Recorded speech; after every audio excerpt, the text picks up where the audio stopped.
18ရာစုအလဲပိုင်းကမ္ဘာအရှေ့ခြမ်းမှာတရုတ်မန်ချူအင်ပါယာဟာသမိုင်းတစ်လျှောက်အထွတ်အထိပ်ကိုရောက်နေတဲ့အချိန်မှာဧကရာဇ်ချမ်းလုံးဟာသူ့ကိုယ်သူပြည့်ပြည့်စုံသောစစ်ပွဲ10ချိန်ကိုအောင်နိုင်သူ Old Man of 10 Perfect Victories လို့ကမ္ဘာကိုကြေညာမောင်းခတ်ခဲ့ပါတယ်။သူဟာအာရှတိုက်အလဲပိုင်းမွန်ဂိုလီးယားတာကစ္စတန်စတဲ့နိုင်ငံကြီးတွေကိုတိုက်ခိုက်သိမ်းပိုက်ခဲ့ပြီးပါပြီ။ဒါပေမဲ့ဒီဧကရာဇ်ကြီးရဲ့မှတ်တမ်းမှာတခုတည်းသောရှုံးနိမ့်မှုတခုတည်းသောအမဲဆက်အဖြစ်ကြံရစ်ခဲ့တဲ့စစ်ပွဲတစ်ခုရှိပါတယ်။အဲ့ဒါကတော့သူ့အင်ပါယာကြီးနဲ့ရှင်လူဦးရေနေမြေစစ်အင်အားအစာပေါင်းများစွာကွာခြားလာတဲ့မြန်မာနိုင်ငံနဲ့ဖြစ်ပွားခဲ့တဲ့စစ်ပွဲပါပဲ။ဒီစစ်ပွဲဟာရိုးရိုးစစ်ပွဲမဟုတ်ပါဘူး။အာရှတိုက်ရဲ့စင်နဲ့နဂါးတို့ရဲ့အားပြိုင်ပွဲပါ။ဒီနေ့မြန်မာစတိုရီဟောကနေမြန်မာတို့ရဲ့စီးရေးစွမ်းရည်ကိုကမ္ဘာကအံ့ဩခဲ့ရတယ်။တရုတ်မန်ချူစစ်ပွဲကြီး၄ချိန်အကြောင်းကိုတေးစိတ်တင်ဆက်ပေးသွားမှာဖြစ်ပါတယ်။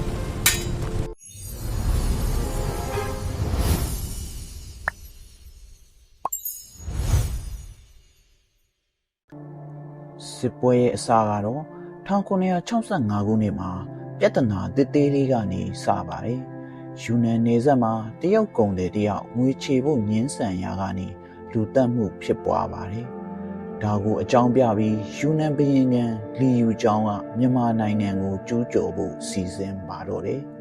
။ဒီနေရာမှာတရုတ်ဘက်ကအကြီးမားဆုံးအမှားတစ်ခုကျူးလွန်ခဲ့ပါတယ်။အဲ့ဒါကတော့အထင်သေးခြင်းပါပဲ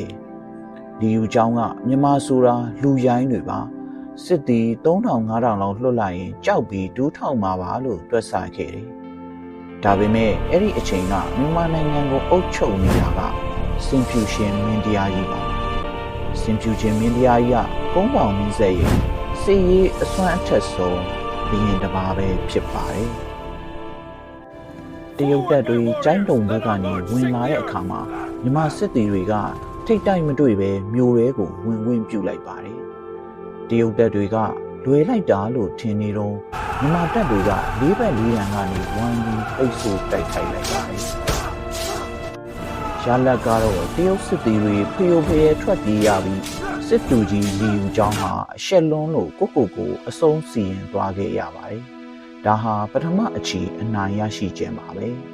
။ပထမအကြိမ်ရှုံးနိမ့်မှုကိုကြားတော့ဧကရာဇ်ချမ်းလုံးဟာဒေါသအကြီးအကျယ်ထွက်ပါတယ်။1966ခုနှစ်မှာဒုတိယအကြိမ်အဖြစ်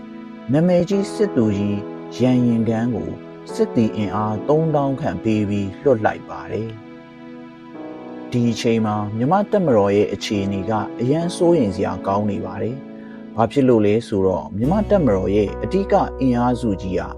အယုဒ္ဓယကိုတွားရောက်တိုက်ခိုက်နေလို့ပါပဲ။နေပြည်တော်မှာစစ်တီအင်အားနည်းနေတဲ့အချိန်ဖြစ်ပါတယ်။ဒါပေမဲ့မြန်မာဘက်မှာဗလာမင်းထင်ဆိုတဲ့တမ္မဏိတတိုင်းရှိနေပါတယ်။သူဟာအေယာဝတီမြစ်ကမ်းဘေးကကောင်းတုံခံတပ်မှာအခိုင်အမာတပ်ဆွဲထားပါတယ်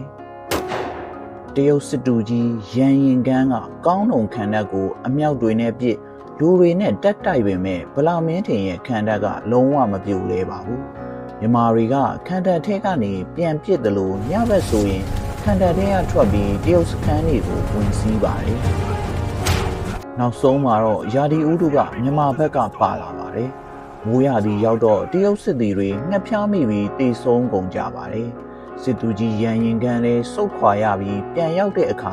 ဧကရာဇ်ကသူ့ကိုယာဒူးကချပြီးကွက်မြတ်လိုက်ပါတယ်။စစ်ပွဲ2ကြိမ်ရှုံးပြီးတဲ့နောက်မှာတော့ချန်လုံမင်းကြီးဟာမြန်မာကိုတမန်လူရိုင်းလို့မမြင်တော့ပါဘူး။အန်ရီရှိတဲ့ပြိုင်ဘက်အဖြစ်သတ်မှတ်လိုက်ပါပြီ။1968ခုနှစ်မှာ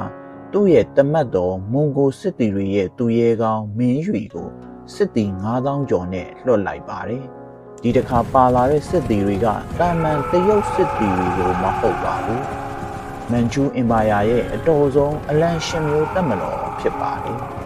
။မင်းယူဟာအရန်တော်တဲ့စစ်သူကြီးတယောက်ပါ။သူကလမ်းကြောင်း2ကြောင်းခွဲပြီးမြန်မာတွေကိုဝင်လာပါတယ်။တရုတ်တပ်တွေဟာမြန်မာခံတပ်တွေကိုကြော်ဖြတ်ပြီးအင်းဝနေပြီးတော့နဲ့မိုင်30အကွာတင်ကနီအထိရောက်လာပါတော့တယ်။အင်းဝနန်းတော်ထဲမှာထိတ်လန့်ကုန်ကြပါပြီ။ စင်ကျူရှင်မင်းတရားကြီးကိုယ်တိုင်ဓာတ်ဆွဲပြီးမျိုးရိုးပေါ်တက်ရမယ်အခြေအနေပါ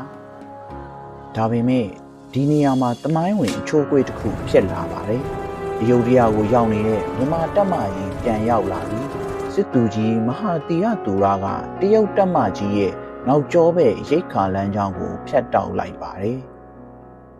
ရှေ့မှာကအင်းဝမျိုးရိုးနောက်မှာကမဟာတီရသူရာတက်တရုတ်တပ်ကြီးတားညက်ပါမုံကိုညှမ်းမိသွားပါတော့တယ်ရိတ်ခါပြက်လက်လာတဲ့မန်ချူတပ်တွေကပြန်လည်ဆုတ်ခွာဖို့ကြိုးစားပါတယ်ဒါပေမဲ့မေမြို့အနီးမှာမြန်မာတပ်တွေကပိတ်ဆို့တိုက်ခိုက်ပါတယ်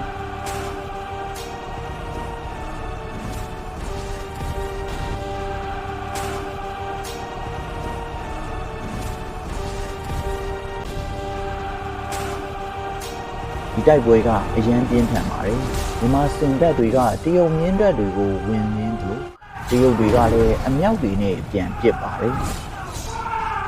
ဒါပေမဲ့ရိတ်ခါပြက်လက်အားပြတ်နေတဲ့တရုတ်တပ်တွေဟာမြန်မာစစ်သည်တွေရဲ့ထားချက်အောက်မှာလူလဲသွားပါတော့တယ်စစ်သူကြီးမင်းကြီးဟာသူ့တပ်ကိုကယ်ဖို့ကြိုးစားပေမဲ့မရတော့မှန်းသိတဲ့အခါသူ့ရဲ့ကြက်စံမီကိုဖျက်ဧကရစ်စီပေးပို့စေပြီးတစ်ပင်မှာဇွဲကြိုးချအဆုံးစီရင်သွားပါတယ်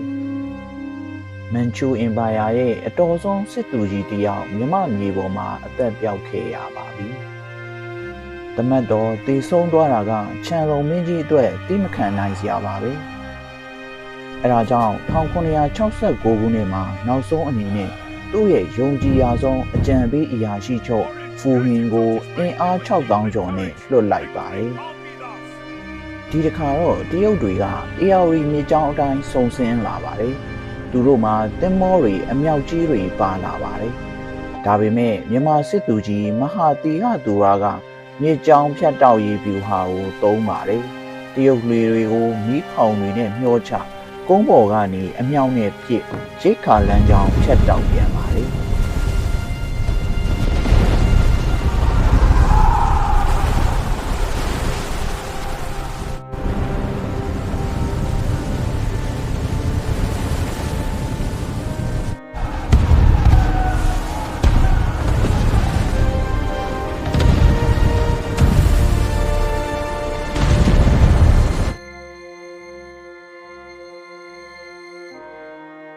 တရုတ်စစ်သည်တွေဟာတိုက်ပွဲကြောင့်တည်တာထက်မြန်မာပြည်ရဲ့အပူပိုင်းယောဂါတွေကြောင့်တည်တာပိုများလာပါတယ်။အလောင်းတွေစုပုံနေပါပြီ။နောက်ဆုံးမှာတရုတ်စစ်သူကြီးတွေကအရှုံးပေးပြီးစစ်ပြေငိမ့်မှုကမ်းလှမ်းလာပါတယ်။စိတ်ဝင်စားစရာကောင်းတာက